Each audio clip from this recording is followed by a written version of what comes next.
Arithmetic మరి ఎలా prepare కావాలి? సో అర్థమెటిక్‌లో మనం మాక్సిమం స్కోర్ చేయాలంటే మన ప్రిపరేషన్ ప్లాన్ ఎలా ఉండాలనేది ఈరోజు ఈ వీడియోలో డిస్కస్ చేద్దాం. Okay, right. సో మనకి ఆన్లైన్ కోర్స్ 1 తీసుకుంటే మనకి స్పీడ్ మ్యాథ్స్ అండ్ అర్థమెటిక్ రెండు ఉంటాయి కదా. సో దీనిలో మనం ఆల్రెడీ డిస్కస్ చేశాం, పార్ట్స్ వైజ్ నేను డివైడ్ చేశాము అని.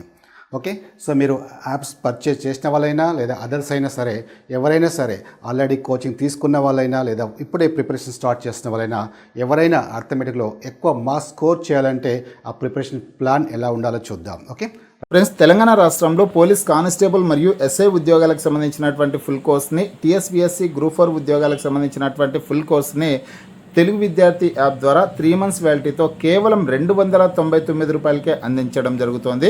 ఫేమస్ ఫ్యాకల్టీస్తో క్లాసెస్ అయితే ఉంటాయి. ఈ వీడియో కింద డిస్క్రిప్షన్లో యాప్ లింక్ ఇచ్చాను. ఆ లింక్పై క్లిక్ చేసి మీరు యాప్ని మీ మొబైల్లో డౌన్లోడ్ చేసుకునేసి లాగిన్ అవ్వండి. తర్వాత ఫస్ట్ పేజ్లో క్రింద వైపున స్టోర్ అనేసి ఒక ఆప్షన్ అయితే ఉంటుంది. ఆ ఆప్షన్పై క్లిక్ చేసినట్లయితే ఈ యాప్లో ఉన్నటువంటి కోర్సెస్ అన్నీ కనిపిస్తాయి. తర్వాత మీకు కావాల్సినటువంటి కోర్స్ని తీసుకోవచ్చు. రైట్. సో ఇందులో మనకి ఫస్ట్ మీరు అర్థమెటిక్ వెళ్ళే ముందు ఒక 2 points మోస్ట్ ఇంపార్టెంట్ పాయింట్స్ గుర్తుంచుకోవాలి. ఫస్ట్ పాయింట్ ఏంటంటే చాలామంది స్టూడెంట్స్ నాది మ్యాథ్స్ బ్యాక్గ్రౌండ్ కాదు, నాది సైన్స్ బ్యాక్గ్రౌండ్, ఆర్ట్స్ బ్యాక్గ్రౌండ్ లేదా కామర్స్ బ్యాక్గ్రౌండ్ అంటుంటారు. సో ఫస్ట్ మీరు delete from your mind. Second point ఏంటంటే మనకి అర్థమెటిక్ అంటే మ్యాథ్స్ కాదు, అర్థమెటిక్ అంటే మన డైలీ లైఫ్ అనేది గుర్తుపెట్టుకోవాలి. మనకి ఫర్ ఎగ్జాంపుల్ చూడండి, ఇక్కడ మనం ఇంతకుముందు నేను ఎందుకు చెప్పానంటే నాది మ్యాథ్స్ కాదు అనేది మీరు డిలీట్ ఫ్రమ్ యువర్ మైండ్. నేను ఎందుకంటున్నానంటే ఇది మ్యాథ్స్ కాదు కాబట్టి. అర్థమెటిక్ అంటే మ్యాథ్స్ కాదు, అర్థమెటిక్ అంటే అవర్ డైలీ లైఫ్. మీరు చూడండి, అర్థమెటిక్లో ఏ టాపిక్ అయినా తీసుకోండి, అది ప్రాఫిట్ అండ్ లాస్ కావచ్చు, పర్సంటేజ్ కావచ్చు, టైమ్ అండ్ వర్క్ కావచ్చు, టైమ్ అండ్ డిస్టెన్స్ కావచ్చు, సింపుల్ ఇంట్రెస్ట్ కావచ్చు, అలా ఏ టాపిక్ తీసుకున్నా ఇవన్నీ మనం డైలీ లైఫ్లో యూజ్ చేస్తున్నవే. ఫర్ ఎగ్జాంపుల్ మనం ఒక షాప్ కీపర్ దగ్గరికి వెళ్తాము, ఒక షాప్ వాడికి వెళ్తాము, ఒకటి కొందాం అనుకుంటే అక్కడ 100 రూపీస్ అంటాడు. ఏమైనా డిస్కౌంట్ ఉందా అని మనం అడుగుతాం. వాడు అంటాడు 20% డిస్కౌంట్ ఉంది అంటాడు. సో మనకు 20% డిస్కౌంట్ ఉందంటే మనం హ్యాపీగా వాడు డిస్కౌంట్ ఇచ్చాడని పర్చేజ్ చేస్తాం. సో వాడు ముందే క్యాలిక్యులేషన్ చేసుకున్నాడు, ఎంత కొన్నాడు, ఎంత కమ్మాలి, ఎంత డిస్కౌంట్ ఇవ్వాలి, ఎంత డిస్కౌంట్ ఇస్తే వాడికి ఎంత లాభం వస్తుంది, వాడు ముందే క్యాలిక్యులేట్ చేసుకున్నాడు. అంటే మీనింగ్ ఏంటి? ఆ షాప్ వాడికి ఏమన్నా క్యాలిక్యులేషన్ తెలుసా? ఆ షాప్ వాడు ఏమైనా కోచింగ్ తీసుకున్నాడా? So general thinking. Okay, so ప్రాక్టికల్గా ఆలోచించండి. సో ఏదైనా సరే ఏ టాపిక్ అయినా తీసుకోండి. ఫర్ ఎగ్జాంపుల్ పర్సంటేజ్ తీసుకోండి. సాలరీ ఇంక్రీజ్ చేశారు 20% అంటారు. సో 20% నాకు సాలరీ తగ్గిందంటారు, లేదా 30% ఇన్కమ్ ట్యాక్స్ పే చేశారంటారు, లేదంటే 60% ఓట్లు పడ్డాయి, ఒకడు ఓడిపోయాడు అంటారు. అంటే ఇవన్నీ ఎక్కడ మనకు కనిపిస్తుంటాయి? ఇవన్నీ మన డైలీ లైఫ్లోనే కదా. సో మీరు సబ్జెక్ట్లోకి వెళ్ళే ముందు first of all delete from your mind ఇది మ్యాథ్స్ కాదని. ఇదంతా మన డైలీ లైఫ్, మన డైలీ లైఫ్లో యూజ్ చేస్తున్నవే. ఓకే, సో ఏమాత్రం మీరు మైండ్లో ఉన్న ఈ 2 points మనకు బాగా గుర్తుపెట్టుకోండి. ఇది మ్యాథ్స్ కాదు, ఇది మన డైలీ లైఫ్ అనే విషయాన్ని. ఓకే, సో ఎప్పుడైతే మీరు ఇలా పాజిటివ్గా ఉంటారో ఫర్దర్గా క్యాలిక్యులేషన్స్ వచ్చినప్పుడు చాలా ఈజీగా ఆన్సర్ చేయగలుగుతారు. Okay, right. సో ఇప్పుడు మనకి ఈ ప్రిపరేషన్ ప్లాన్ ఎలా చేసుకోవాలి అర్థమెటిక్లో? రైట్, ఫస్ట్ మీరు ఏం చేస్తారంటే, మీరు ఎవరైనా సరే, అంటే ఆల్రెడీ కోచింగ్ తీసుకున్న వాళ్ళైనా లేదా కోచింగ్ తీసుకుంటున్న వాళ్ళైనా, సో మీరు ఫస్ట్ టైం ఎగ్జామ్ రాస్తున్న వాళ్ళైనా ఈ అర్థమెటిక్ ఎలా ప్రిపేర్ కావాలో చూడండి. Okay, right. ఫస్ట్ మీరు చేయాల్సింది ఏంటంటే స్పీడ్ మ్యాథ్స్ పర్ఫెక్ట్గా ఉండాలి. సో టాపిక్స్లోకి డైరెక్ట్గా ఎంటర్ కావద్దు. చాలామంది అది తెలియక టాపిక్స్లోకి డైరెక్ట్గా ఎంటర్ అవుతుంటారు. So first and most important point ఏంటంటే స్పీడ్ మ్యాథ్స్ అందరూ పర్ఫెక్ట్గా ఉండాలి. స్పీడ్ మ్యాథ్స్ అంటే ఏంటంటే క్యాలిక్యులేషన్స్ని ఫాస్ట్గా చేయడం. క్యాలిక్యులేషన్స్ అంటే ఏమొస్తాయి మనకి? ఫర్ ఎగ్జాంపుల్ మీరు ఏ టాపిక్ అయినా తీసుకోండి. For example profit and loss తీసుకోండి, యావరేజ్ తీసుకోండి. మనం అల్టిమేట్లీ ఏం చేయాల్సి వస్తుంది? డివిజనో లేదా పర్సంటేజో చేయాల్సి వస్తుంది. అంటే మీరు ఇవి నేర్చుకోకుండా, ఈ డివిజన్స్, పర్సంటేజ్, మల్టిప్లికేషన్స్ ఇవి నేర్చుకోకుండా మీరు డైరెక్ట్లోకి టాపిక్స్లోకి వెళ్ళిపోతే ఖచ్చితంగా అక్కడ ప్రాబ్లం ఫేస్ చేయాల్సి వస్తుంది. చాలామంది చేస్తున్న పెద్ద పొరపాటు కూడా ఇదే. చాలామంది అది తెలియకుండా, దాన్ని ఓవర్కమ్ చేయకుండా, ఇప్పుడు మనం చాలామంది స్టూడెంట్స్ చూస్తుంటాం, చాలా నెంబర్ ఆఫ్ టైమ్స్ ఎగ్జామ్ రాస్తుంటారు, సిన్సియర్గా కష్టపడుతుంటారు, కానీ జాబ్ రాదు. ఎందుకంటే వాళ్ళు ఒక ప్రిపరేషన్ అనేది, స్ట్రాటజీ అనేది మార్చుకోలేకపోతున్నారు.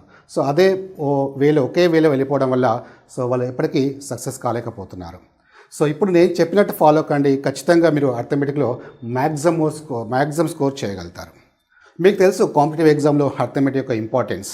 ఓకే, మనకి అర్థమెటిక్ అనేది మన సక్సెస్ని డిసైడ్ చేస్తుంది. ఎందుకంటే ఇక అర్థమెటిక్లో క్యాలిక్యులేషన్స్ ఎక్కువగా రిక్వైర్డ్ ఉంటాయి కాబట్టి ఖచ్చితంగా మన సక్సెస్ని డిసైడ్ చేసే సబ్జెక్ట్. రైట్. సో మీకు టాపిక్స్లో వెళ్ళే ముందు మీరు ఫస్ట్ నేర్చుకోవాల్సింది ఏంటంటే, ఇప్పుడు నేను ఏదైతే ఆర్డర్గా ఇచ్చానో అకార్డింగ్ టు ఆర్డర్ మీరు ఫాలో అవ్వాల్సి ఉంటుంది. సో మీరు యాప్లో కూడా వీడియోస్ కూడా మీరు ఈ ఆర్డర్గానే ఉంటాయి. సో హడావుడిగా అన్ని వీడియోస్ ఒకేసారి స్టార్ట్ చేయకండి. డైలీ ఒక 2 అవర్స్ స్పెండ్ చేయడానికి ట్రై చేయండి. మినిమం 2 అవర్స్ స్పెండ్ చేయండి. ఆ 2 అవర్స్లో ఫర్ ఎగ్జాంపుల్ మీరు ఫస్ట్ టేబుల్స్ స్టార్ట్ చేశారు. మనం ఆల్రెడీ డిస్కస్ చేసాం యాప్లో వీడియోస్లో టేబుల్స్ ఎక్కడి వరకు నేర్చుకోవాలి ఎగ్జామినేషన్ పాయింట్ ఆఫ్ వ్యూ అని. సో టేబుల్స్ మనకి ఖచ్చితంగా 100 టేబుల్స్ పర్ఫెక్ట్గా ఉండాలి. అలా అని 100 టేబుల్స్ మనం బై హార్ట్ చేయాల్సిన అవసరం లేదు. మీకు ఒక లాజిక్ చెప్పాను ఎలా గుర్తుపెట్టుకోవాలనేది. సో ఆ లాజిక్ బేస్ చేసుకొని మీరు ఖచ్చితంగా ప్రాక్టీస్ చేయాల్సి ఉంటుంది. ఓకే, జస్ట్ మీరు కాన్సెప్ట్ విని నెక్స్ట్ కాన్సెప్ట్ వెళ్ళొద్దు. సో ఏ టాపిక్ అయితే మీరు వింటారో ఆ టాపిక్ సంబంధించిన మ్యాక్సిమం మీరు ప్రాక్టీస్ చేస్తే అప్పుడు మీకు ఖచ్చితంగా కమాండ్ వస్తుంది. ఓకే, సో ఈ 100 టేబుల్స్ ఎలా ఉండాలంటే నిద్రోంచి లేపడిన 64 4 ఎంత అంటే ఇమీడియట్లీ మీరు ఆన్సర్ చెప్పే విధంగా ఉండాలి. సో ఆ లెవెల్ వచ్చేంత వరకు మీరు ప్రాక్టీస్ చేస్తూనే ఉండాలి. Okay, right. Next one multiplications. So multiplication మనకి 2/2, 2/3, 3/3 అంటే 2 into 2 multiplication, 2 into 3, 3 into 3 discuss చేశారు. ఫర్ ఎగ్జాంపుల్ చూడండి, ఇందులో మనకి 2 into 2 డిజిట్స్ అంటే ఏంటంటే 23 into ఫర్ ఎగ్జాంపుల్ 54. దీన్ని ఎలా మల్టిప్లై చేయాలి? 2 into 3 అంటే 34 into 561 ఎలా మల్టిప్లై చేయాలి? 3 into 3 అంటే 561 into 345 ఎలా చేయాలి? సో మ్యాక్సిమం మనకి ఎగ్జామినేషన్ పాయింట్ ఆఫ్ వ్యూ ఈ 3 కేసెస్ ఎనఫ్. ఓకే, సో మీరు ఫస్ట్ రోజు ఏం చేస్తారంటే 2 into 2 మల్టిప్లికేషన్ నేర్చుకోండి. 2 into 2 మల్టిప్లికేషన్ నేర్చుకున్న తర్వాత మీకు ఒక పీడిఎఫ్లో దానికి సంబంధించిన ప్రాక్టీస్ షీట్ ఇస్తారు. సో ఆ ప్రాక్టీస్ షీట్ సిన్సియర్గా ప్రాక్టీస్ చేయండి. ఓకే, ఒక 500 600 దీని మీద ఉంటాయి. సిన్సియర్గా ప్రాక్టీస్ చేయండి. సో ప్రాక్టీస్ చేసిన తర్వాత నెక్స్ట్ 2 into 3 నేర్చుకోండి.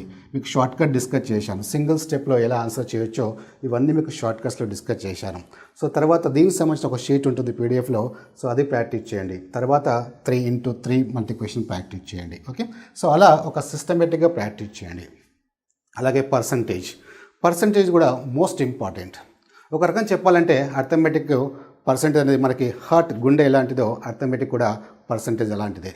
మీరు పర్సంటేజ్ పర్ఫెక్ట్గా ఉంటే చాలా క్యాలిక్యులేషన్స్ స్పీడ్ మెయింటైన్ చేయగలుగుతారు. సో పర్సంటేజ్లో కూడా మనకి డిఫరెంట్ షార్ట్ కట్స్ డిస్కస్ చేయడం జరిగింది.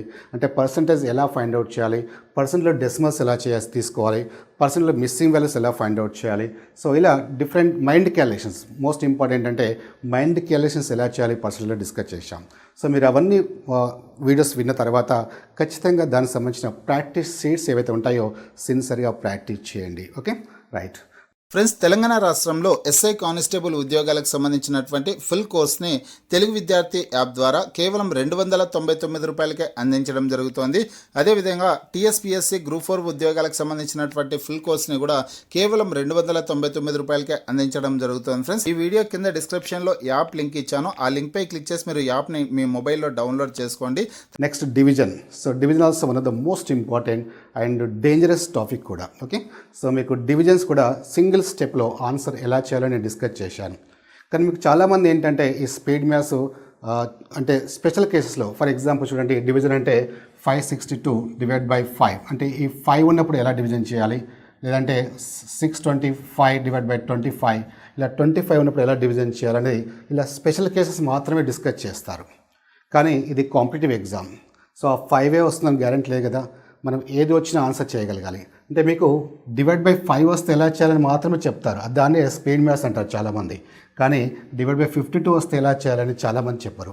కానీ ఇది కాంపిటేటివ్ ఎగ్జామ్. డివైడ్ బై 5 కాదు కదా, ఎలా వచ్చినా డివిజన్ ఎలా చేయాలనేది మనకి స్పీడ్ మ్యాథ్స్. ఫర్ ఎగ్జాంపుల్ చూడండి, take any value. For example 7191 by 153. దీన్ని ఎలా డివిజన్ చేస్తారు? సో దీన్ని ఎవరైతే సింగిల్ స్టెప్లో అంటే వితౌట్ టేకింగ్ ఎనీ స్టెప్స్ డైరెక్ట్గా సింగిల్ స్టెప్లో ఎవరైతే ఆన్సర్ చేయగలుగుతారో ఖచ్చితంగా వాళ్ళకి ఆర్థమెటిక్లో మ్యాక్సిమం మార్క్స్ రావడానికి ఛాన్సెస్ ఉంటాయి. ఓకే, అంటే ఎందుకంటున్నానంటే మీరు ఏ క్యాలిక్యులేషన్ తీసుకున్నా ఏ టాపిక్ తీసుకున్నా డివిజన్స్ చాలా ఇంపార్టెంట్. ఫర్ ఎగ్జాంపుల్ యావరేజ్ తీసుకోండి. యావరేజ్ అంటే ఏంటి? యావరేజ్లో ఏ ప్రాబ్లం అయినా కానివ్వండి, ఏం చేస్తాం? యావరేజ్ చేయాలంటే some of the data by number of data. By అంటే ఏంటి? డివిజన్. అలా నాట్ ఓన్లీ యావరేజ్, మీరు ఏ టాపిక్ తీసుకున్నా ఈ డివిజన్ చేయాల్సి వస్తుంది. సో మీరు డివిజన్ నేర్చుకోకపోతే అక్కడ మీకు టైం ప్రాబ్లం అవుతుంది.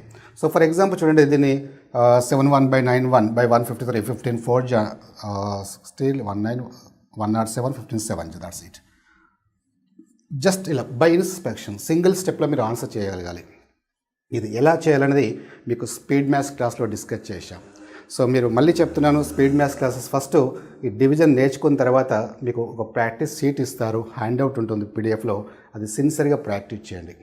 మీరు సిన్సియర్గా ప్రాక్టీస్ చేస్తే ఖచ్చితంగా డివిజన్స్, ఎలాంటి డివిజన్స్ అయినా సరే జస్ట్ ఇలా మీరు చూడంగానే ఆన్సర్ చెప్పగలుగుతారు. ఓకే, అండ్ పర్సంటేజ్ కూడా మోస్ట్ ఇంపార్టెంట్.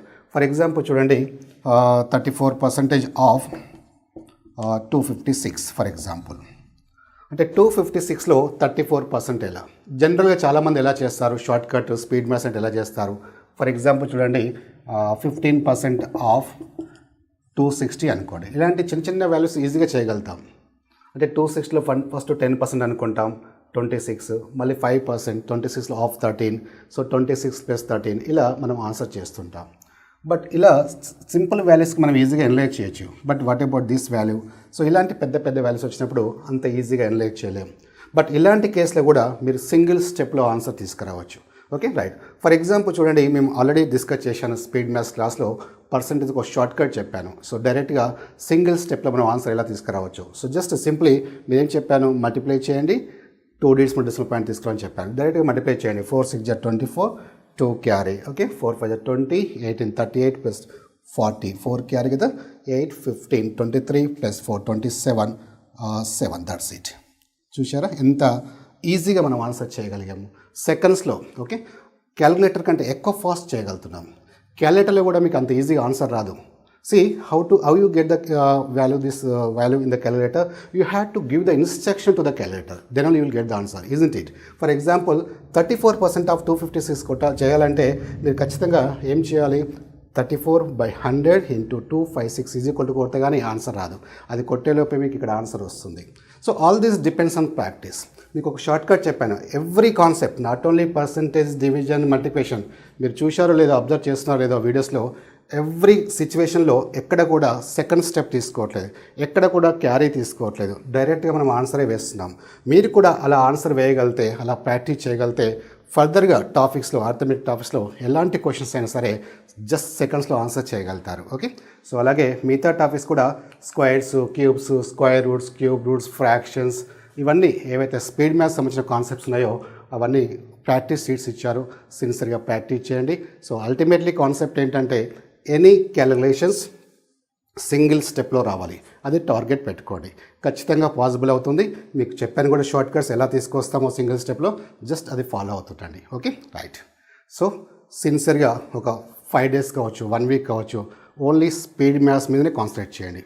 సిన్సియర్గా ప్రాక్టీస్ చేయండి. ఎంత ప్రాక్టీస్ చేస్తే ఇక్కడ అంత స్పీడ్ ఇంప్రూవ్ అవుతుంది. ఓకే, సో సిన్సియర్గా ప్రాక్టీస్ చేయండి. సో అడావుడి ఏం లేదు, ఒకటే రోజు అన్ని వీడియోస్ చూడకండి, వాచ్ చేయకండి. సో ఎవ్రీడే ఒక వీడియో వాచ్ చేయండి. మోస్ట్ ఇంపార్టెంట్ పాయింట్ ఏంటంటే ప్రాక్టీస్. ఒకసారి వీడియో వాచ్ చేసిన తర్వాత మీకు షార్ట్ కట్ మీరు నేర్చుకున్నారు అంతే, కానీ ప్రాక్టీస్ చేస్తేనే కమాండ్ వస్తుంది. జస్ట్ మీరు వీడియో వాచ్ చేస్తే కమాండ్ రాదు. సో మళ్ళీ చెప్తున్నాను, మీకు ఏవైతే హ్యాండ్అవుట్స్ పీడిఎఫ్లో ఉంచారో అవి మ్యాక్సిమం ప్రాక్టీస్ చేయండి. సో డెఫినెట్లీ ఎలాంటి క్యాలిక్యులేషన్స్ అయినా సరే సింగిల్ స్టెప్లో మీరు ఆన్సర్ చేయగలుగుతారు. ఓకే, అండ్ ఒక స్టూడెంట్ లాస్ట్ టైం నాకు ఒక అమ్మాయి వచ్చింది, సార్ నాకు ఎలా అయినా జాబ్ కావాలి, బట్ నాకు ఫ్యామిలీ పొజిషన్ బాగాలేదు సార్, మీరు ఎలా ప్రిపేర్ కమ్మంటే నేను అలా ప్రిపేర్ అవుతానని చెప్పింది. జస్ట్ మీకు ఇప్పుడు ఏవైతే చెప్పానో నేను అదే చెప్పాను, సిన్సియర్గా ప్రాక్టీస్ చేయమ్మా. ఈ స్పీడ్ మ్యాథ్స్ చాలా ఇంపార్టెంట్. స్పీడ్ మ్యాథ్స్ వస్తే మీకు అర్థమెటిక్లో ఎలాంటి క్యాలిక్యులేషన్స్ వచ్చినా మీరు ఈజీగా ఆన్సర్ చేయగలుగుతారని చెప్పాను. ఓకే సార్ అని చెప్పింది. తర్వాత నెక్స్ట్ డే వచ్చి నాకు చూపించింది ఒక మల్టిప్లికేషన్ కాన్సెప్ట్, దగ్గర half of the notebook practice చేసుకొని తీసుకొచ్చింది. నేను షాక్ అయ్యాను, ఎలా పాసిబుల్ అయిందమ్మా, హాఫ్ ఆఫ్ ద నోట్బుక్ అంటే half of the notebook only multiplication ఉంది. నన్ను అడుగుతుంది, సార్ నాకు అడగండి నేను చెప్తాను 23 × 54 లేదా 56 × 26, మీరు ఏదైనా అడిగాను సార్ నేను ఆన్సర్ చెప్తాను అన్నాను. నేను హౌ ఇట్ ఈజ్ పాసిబుల్ అమ్మా, అలా ఈజీగా ఎలా చెప్పగలుగుతావు అన్నాను. తను అన్నది, సార్ మీరు ప్రాక్టీస్ చేయమన్నారు కదా, నేను అంత ప్రాక్టీస్ చేశాను, సో ఇప్పుడు నాకు కమాండ్ వచ్చింది, మీరు ఎలాంటివి అడిగినా నేను జస్ట్ ఇలా ఓవరాల్గా చెప్పగలుగుతాను సార్ అన్నది. నేను ఇమ్మీడియట్లీ చెప్పాను, గో హెడ్ అమ్మా, ఖచ్చితంగా నీకు జాబ్ వస్తుంది, డోంట్ వరీ అబౌట్ దట్ అన్నాను. వితిన్ 45 to 50 days కోచింగ్లోనే ఆల్మోస్ట్ 2-3 ఎగ్జామ్స్లో సెలెక్ట్ అయింది. బ్యాంక్ ఎగ్జామ్స్లో అంటే ఎస్బీఐ పిఓ సెలెక్ట్ అయింది, అలాగే ఐబీపీఎస్ సెలెక్ట్ అయింది, ఎల్ఐసి ఎగ్జామ్ కూడా ఉండే అదే టైంలో ఆ 3 ఎగ్జామ్స్లో సెలెక్ట్ అయింది. Now she is working in SBI as assistant manager in Hyderabad branch. Just 15 daysలో అండి, 50 daysలో, ఓన్లీ 50 days కోచింగ్లో తను 3 jobs వచ్చిందంటే just because of her dedication. చాలామందికి ఈ రోజుల్లో ఆ పేషెన్స్ ఉండట్లేదు. ప్రాక్టీస్ చేయండి అంటే చాలామంది సిన్సియర్గా ప్రాక్టీస్ చేయట్లేదు. మీరు ప్రాక్టీస్ చేయకపోతే ఎన్ని కోచింగ్ తీసుకున్నా, ఎన్ని ఇయర్స్ ప్రిపేర్ అయినా, ఎన్ని ఎగ్జామ్స్ రాసినా నో యూజ్. ఓకే, జస్ట్ ఒక 50 days కష్టపడండి, 2 months కష్టపడండి. 2 months కష్టపడితే ఖచ్చితంగా మీకు ఎలాంటి ఎగ్జామ్స్ అయినా సరే అర్థమెటిక్లో సంబంధించిన సబ్జెక్ట్లో మ్యాక్సిమం స్కోర్ చేస్తారు. Okay, right. నెక్స్ట్ మనకి పార్ట్ 1 అయిన తర్వాత so come to part 2. Part 2కి ఎంటర్ అవ్వండి. పార్ట్ 2కి ఎంటర్ అయినప్పుడు మీరు ఇంతకుముందు మనం డిస్కస్ చేసినట్టు ఈ టాపిక్స్ ఏవైతే ఉన్నాయో పార్ట్స్ వైజ్ డివైడ్ చేయడం జరిగింది. అంటే మనకి ఫస్ట్ మీరు ఇమ్మీడియట్లీ వెళ్ళాల్సింది పార్ట్ 2కే వెళ్ళాలి. అంతేగాని పార్ట్ 1 అయిన తర్వాత మళ్ళీ పార్ట్ 3కి వెళ్ళి ఆ టాపిక్ స్టార్ట్ చేయొద్దు. ఎందుకంటే ఒకదానికి ఒకటి లింక్ ఉంటాయి. సో పార్ట్ 1 అయిన తర్వాత ఇమ్మీడియట్లీ మీరు స్టార్ట్ చేయాల్సింది పార్ట్ 2 అర్థమెటిక్. సో పార్ట్ 2లో ఫస్ట్ మీరు స్టార్ట్ చేయాల్సింది పర్సంటేజ్. ఓకే, తర్వాత profit and loss, simple interest, compound interest, alligation, mixtures. So first ఈ 5 concepts 1 by 1. So percentage first complete చేయండి, తర్వాతనే ప్రాఫిట్ అండ్ లాస్ చూడండి. సో అట్ ఏ టైం 2 చూడకండి, 2 prepare కాకండి. So 1 by 1 first percentage start చేయండి, percentage complete అయిన తర్వాత practice చేయండి, తర్వాత go to profit and loss. Okay, so అలా పార్ట్ 2 అయిపోయిన తర్వాత మీరు ఇంకా నెక్స్ట్ ఏ పార్ట్కైనా వెళ్ళొచ్చు. పార్ట్ 3 కానీ, పార్ట్ 4 కానీ, పార్ట్ 5 కానీ ఏ టాపిక్ అయినా సెలెక్ట్ చేసుకోవచ్చు. బట్ కండిషన్ ఏంటంటే మీరు పార్ట్ 3కి వెళ్తే ఆ పార్ట్ 3 సంబంధించిన టాపిక్స్ అన్నీ కంప్లీట్ చేసుకోవాలి. అంతేగాని మళ్ళీ పార్ట్ 3లో రేషియో ప్రపోర్షన్ చేసి 45కి వెళ్ళి ఇంకో టాపిక్ స్టార్ట్ చేయకండి.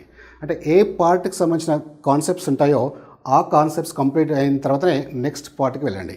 ఎందుకంటే ఒక టాపిక్ ఇంకో టాపిక్ లింక్ ఉంటుందన్నమాట. సో అప్పుడు మీకు ఒక ఆర్డర్గా వెళ్తే, ఒక ఆర్డర్గా ప్రాక్టీస్ చేస్తే మీకు కూడా సబ్జెక్ట్ మీద మంచి కమాండ్ వస్తుంది. సో అప్పుడు ఎగ్జామ్లో మీరు కాన్ఫిడెంట్గా రాయగలుగుతారు. Okay, right.